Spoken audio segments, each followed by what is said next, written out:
আজ দক্ষিণ ২৪ পরগনা থেকে হরিশ রায় আমাদের লিখে পাঠিয়েছেন। তিনি লিখেছেন, এটি আমার জীবনে একটি ঘটে যাওয়া সত্য ভৌতিক ঘটনা, যেটি আমি আপনাদের কাছে লিখে পাঠাচ্ছি। তিনি লিখে পাঠিয়েছেন, এটি আমার পাঠানো প্রথম সত্য ভৌতিক ঘটনা। দয়া করে যদি আমার লেখায় কোনো ভুল হয়ে থাকে তবে সেটা ভুলের দৃষ্টিতে দেখবেন, এবং অন্য কিছুতে ভুল হয়ে থাকলে ছোট ভাইয়ের দৃষ্টিতে আমায় ক্ষমা করে দেবেন। শুরু করছি আজকের সত্য ভৌতিক ঘটনা। আমি তখন ক্লাস 9-এ পড়ি, যখন আমার গুরুদেবের কাছে গুরুদীক্ষা হয়ে যায়। কিন্তু গুরুদেব আমার ছিলেন তান্ত্রিক সম্প্রদায়ের। তিনি বামাচারে বিভিন্ন রকমের ক্রিয়াকলাপ আমাকে শেখাতেন। ছোট থেকেই বাবা মায়ের আঁচলে বড় হয়েছি, কিন্তু পায়ে পা দিয়ে চলেছি গুরুদেবের সাথে। তিনি আমাকে খুবই ভালোবাসতেন। স্নেহ মমতা তার কাছ থেকেই পেয়েছি। মায়ের ভালোবাসা ও গুরুদেবের আশীর্বাদ, এই দুটো আমার জীবনে এত বড় আশীর্বাদ হয়ে দাঁড়িয়েছে যে যে কোনো পরীক্ষায় আমি অনায়াসেই উত্তীর্ণ হয়ে যেতাম। আমার সাথে ঘটনাটি ঘটেছিল 2018 সালে, যখন দেশে করোনা পরিস্থিতি তেমন বাসা বাঁধতে পারেনি। তখন আমার বয়স ছিল 22 বছর। সেই বছর একটি সূর্যগ্রহণ ছিল। তখন আমাকে আমার গুরুদেব একটি যক্ষিণী সাধনা দেন। এই সাধনাটি তাড়াতাড়ি সিদ্ধি লাভ হবে, তার কারণ গ্রহণে করা যে কোনো সাধনাই তাড়াতাড়ি সিদ্ধি লাভ দেয়। আমি গুরুদেবকে এটি জিজ্ঞাসাও করি যে, গুরুদেব, এই সাধনা করা তো উচিত নয়, তার কারণ এটি যক্ষিণী সাধনা। আর আমি যতদূর শুনেছি, যক্ষিণী মানুষকে মায়া, মমতা, লোভ, লালসা এসব দেখিয়ে মানুষকে আরও নিচের দিকে নিয়ে যায়। কিন্তু আপনি তো ভগবান দেবতার সাধনা ছেড়ে এইসব সাধনাই আমাকে দিচ্ছেন। তখন গুরুদেব আমাকে জানান যে পরবর্তীকালে আমি যখন এই দেবতার সাধনায় বসবো, তখন পরীক্ষা নিতে মায়ের যোগিনী, ডাকিনী, বন্দিনী এরাই আসবে। তখন এই সমস্ত যক্ষিণী, ডাকিনী, বন্দিনী, আমার সিদ্ধ করা সেই সমস্ত প্রেতেরাই আসবে আমাকে রক্ষা করতে। অতএব এদের সিদ্ধ করার মানে হচ্ছে আরও এক কদম এগিয়ে যাওয়া আমার দেবতার কাছে। তার কথা মতো আমি সমস্ত সামগ্রী জড়ো করে রাখলাম। গত 1 সপ্তাহ ধরে যজ্ঞের কাঠ, হোমের জন্য ঘি, সুগন্ধি আতর, চাল, কলা, ফল, মিষ্টান্ন, মাছ, একটি পাঁঠা ও বিভিন্ন সামগ্রী, যেগুলি লোকচক্ষু আড়ালে থাকাই ভালো। বাবা মা আমার গুরুদেবের প্রতি বিশ্বাসী ছিলেন। তিনি জানতেন উনি থাকতে আমার কোনো ক্ষতি হবে না। তাই আমি প্রায় রাতেই চলে যেতাম শ্মশানে জপের জন্য। বেশিক্ষণ নয়, 2 ঘন্টা মতোই লাগতো আমার। জপ করে প্রতিদিন বাড়ি ফিরতাম। সাধনা কদিন আমার বেশিক্ষণ সময় লাগতো, কোনো সময় ভোরও হয়ে যেত। সাধনায় বসে কত যে ভূত পেত, কত মশান, দৈত্য, দানব এসব দেখেছি, তার হিসাব নাই। অলৌকিক জিনিস বলতে এমন কিছু হয়তো নাই যেটি আমি এখনো পর্যন্ত দেখিনি। হ্যাঁ, অলৌকিক বলতে এখনো পর্যন্ত দেবতার দর্শন পাইনি, যেটি আমার কাছে খুবই দুঃখজনক বিষয়। কখনোই এসব ভূত প্রেতেদের সিদ্ধ করে টাকা পয়সা কামাবো, এটি আমার ইচ্ছা কোনোদিনই ছিল না। বরঞ্চ আমি যত পেরেছি দেবতার প্রতি ন্যাক বাড়িয়েছি এবং তাদের প্রতি ভক্তি, সমর্পণের আস্থা ও ভালোবাসা বাড়িয়ে তুলেছি। সূর্যগ্রহণের রাতে বসেছিলাম সাধনায়। শিয়ালের চেল্লামিল্লি, ঝোপের মধ্যে সাপেদের আনাগোনা তো লেগেই ছিল। ভূত প্রেতের চাইতে সব থেকে ভয়ঙ্কর হয় শ্মশানের শিয়াল। কারণ আপনার কাছে যদি একটুও আগুন বা আলো না থাকলে অমাবস্যার রাতে এরা অন্ধকারের মধ্যে আপনাকেই ছিঁড়ে খেয়ে ফেলবে, আর মানুষে জানতেও পারবে না যে আপনি কোথায় গেলেন। বড্ড ভয় লাগে এদের।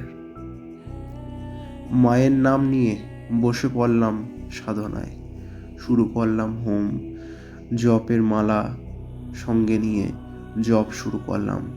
একটি একটি করে আগুনে আহুতি দিলাম। সরায় সিদ্ধ মাছ, মাংস, বাটিতে থাকা রক্ত, ভাত, এই সমস্ত মেখে একটু একটু করে আগুনে আহুতি দিতে লাগলাম। আধ ঘন্টা হবে হয়তো এইভাবেই আমি হোমে আগুনে বিভিন্ন জিনিস আহুতি দিচ্ছি।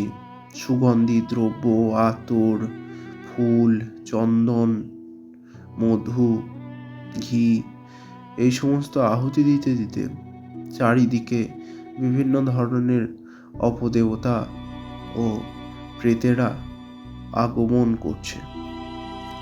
তাদের দেখে বুক বড় কেঁপে ওঠে, কারণ তাদের গায়ের গড়ন আমাদের সাধারণ মানুষের মতো হলেও তাদের একটি হাত পা কাটা, নইলে মুন্ডু নেই, নইলে গায়ে রক্ত মেখে আছে, মুখে বড় বড় মূলোর মতো দাঁত, কিংবা কাউরির আবার চোখগুলি রক্তর মতো লাল হয়ে জল করছে আগুনের ভাঁটার মতো। তারা কেউ খুঁড়িয়ে, কেউ হামাগুড়ি দিয়ে, কেউ উড়ে আমার চোখের সামনে চারিদিকে ঘুরে বেড়াচ্ছে। ভাগ্যিস গুরুদেবের দেওয়া এই গণ্ডিটি ছিল, নইলে তারা হয়তো কোনদিন আমাকে মেরেই ফেলত। তারা তো সবসময় তককেই আছে, কারণ আমি তাদের সিদ্ধি করেছি। তারা যে কোনো সময় তাদের প্রতিজ্ঞার বন্ধন কাটিয়ে আমাকে মেরে ফেলতেই পারে। তাই তো প্রত্যেকবার যজ্ঞের আগে মায়ের নাম ও গুরুর নাম নিই। গোগ্র সাপের মাথাটা দিয়ে হোম সেরে মদটা ঢেলে উঠে পড়লাম। বুঝলাম সাধনায় সিদ্ধি লাভ হয়েছে, কারণ দেবী আমার সংকেত দিয়েছে। এখানে গুরুদেবের আজ্ঞার উপরে আমি যেতে পারছি না, আপনাদের লিখতে পারছি না দেবী আমায় কি সংকেত দিয়েছেন। সকাল হলো, বাড়ি পৌঁছে গেছি, এক ঘুম দিয়ে নিয়েছি। সকালবেলা স্কুলে গিয়ে যার মুখের দিকেই তাকাই তারই ভাগ্য পড়তে পারি।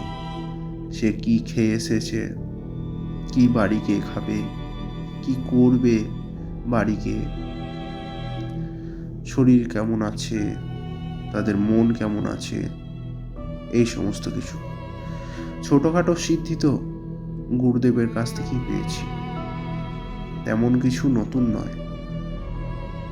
এখানে বলে রাখা ভালো, দেবীকে আমি একটা প্রতিজ্ঞা দিই।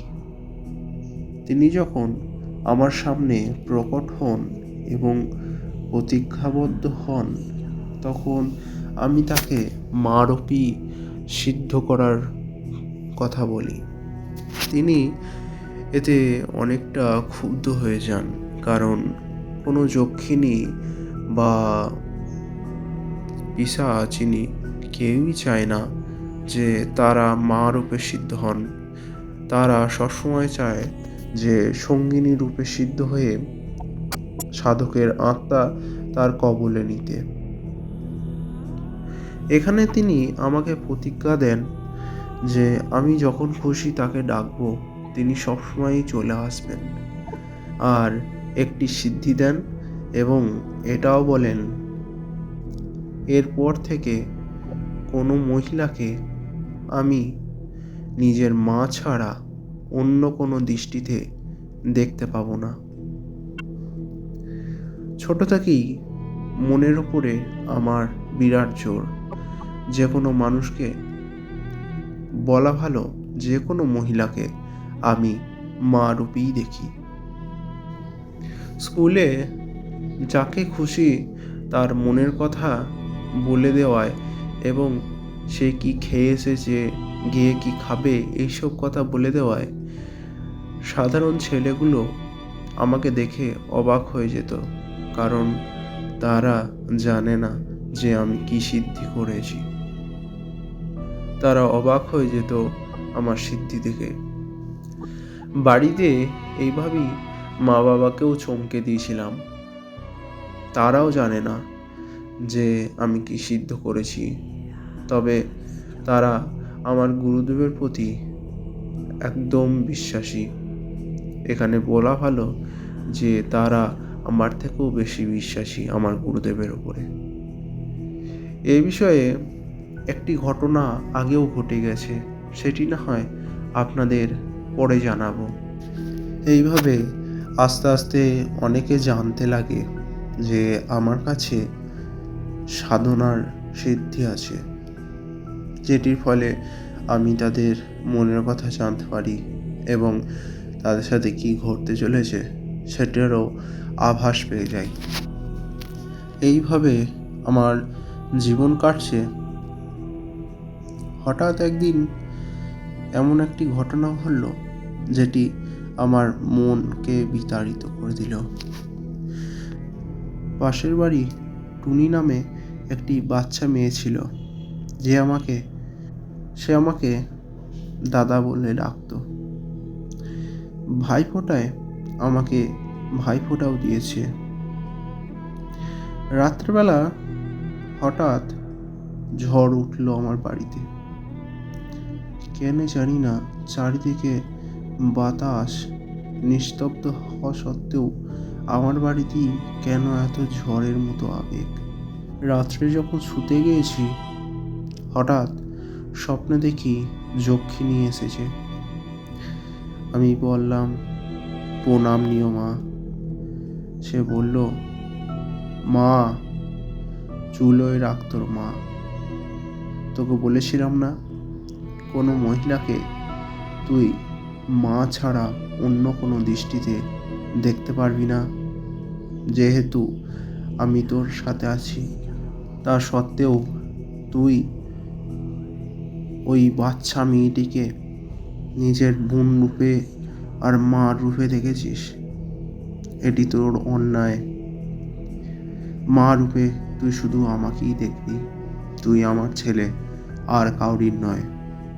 ছেলে হিসেবে আমি তোকে কারোর সাথেই ভাগ করে নিতে পারবো না। হয় তোকে মরতে হবে, নইলে তাকে। আমি স্বপ্নের মধ্যেই কাঁদতে কাঁদতে তার পায়ে পড়ে গেলাম। হঠাৎ ঘুমটি ভেঙে গেল। গুরুদেবকে এই কথা জানাতেই তিনি বললেন, তুমি এক কাজ করো বাছা, আমার কাছে কালকে সকালে এসো।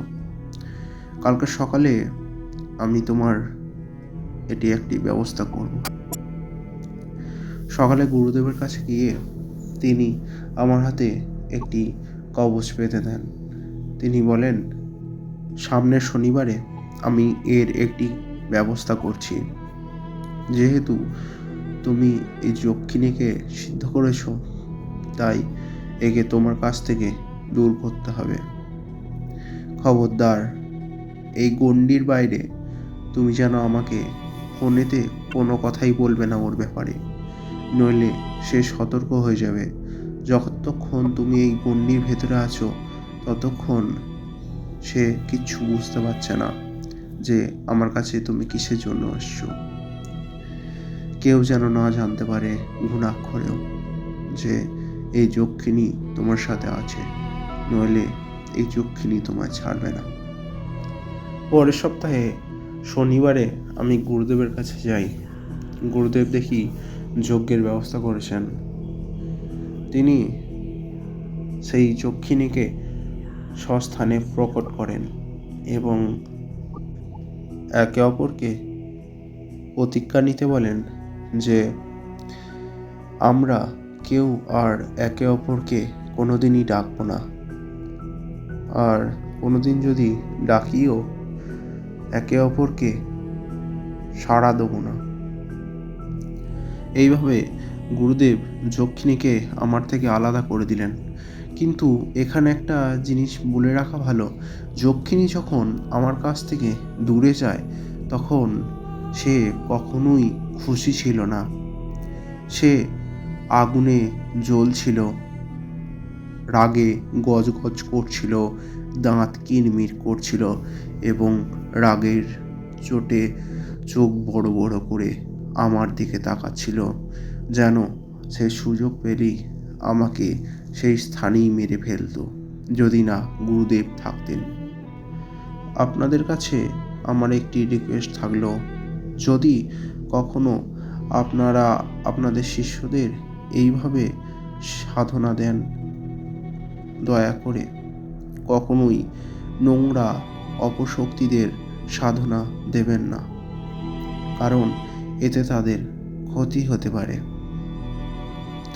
আমি তো আমার গুরুদেবের কৃপায় বেঁচে গেলাম, কিন্তু কিছু কিছু শিষ্য হয়তো আপনাদের সংযোগে নাও থাকতে পারে এবং ফলাফল তাদের পরিবারের ধ্বংস এবং আপনার শিষ্যর মৃত্যু।